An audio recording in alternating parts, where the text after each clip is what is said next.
सदा सेवन योग्य है ये कथा।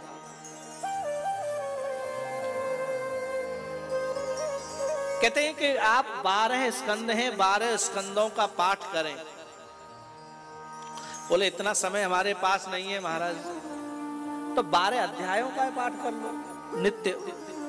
बोले इतना भी समय नहीं है, तो फिर 12 श्लोकों का पाठ कर लीजिए। बोले इतना समय हमारे पास नहीं है, इतने बिजी हैं सब। तो एक श्लोक का पाठ कर लो। बोले एक श्लोक का पाठ करने का भी समय नहीं है, हम तो भागते भागते खाना जलपान नाश्ता करते हैं, चलते चलते दौड़ते दौड़ते, रोटी खाने का भी समय नहीं है।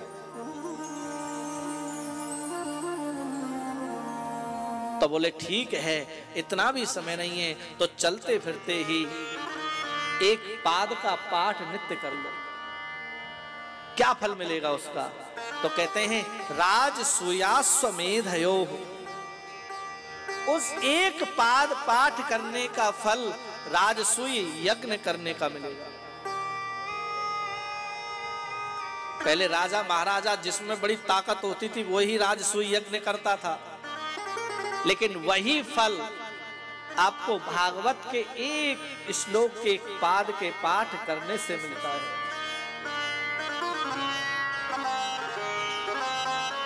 तो समझदारी वाली बात करनी चाहिए ना,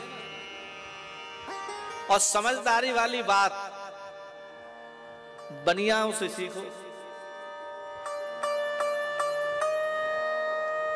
वो सौदा वही करेंगे जिसमें फायदा होगा, 4 पैसे का। अब राजसूय यज्ञ करने लग जाएंगे तो न जाने कितने दुनिया भर का खर्चा हो जाएगा।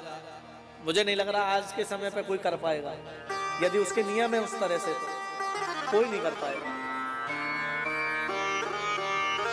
लेकिन ऋषियों ने, महापुरुषों ने, उस परमात्मा ने हम पर कितनी बड़ी कृपा करी है, इतना सुलभ साधन हमारे लिए सामने प्रस्तुत कर दिया है।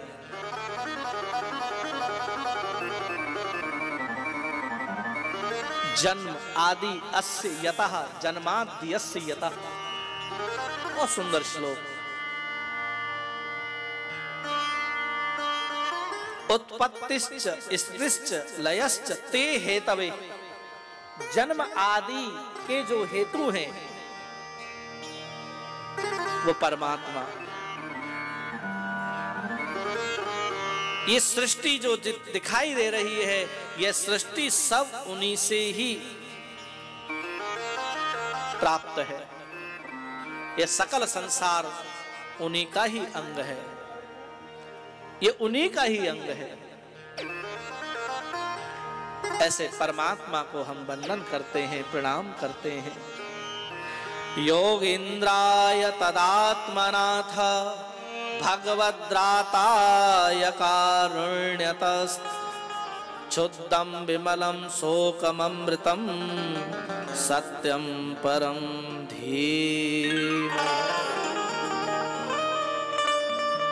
धीमहि शब्द गायत्री बनता है इससे, और ये जन्म से इस जीवन की यात्रा का आरंभ होता है, इसलिए जन्माद्यस्य यतः।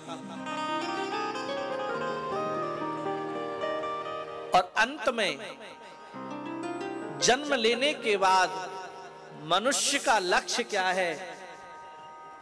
बोले तम नमामि हरिम परम,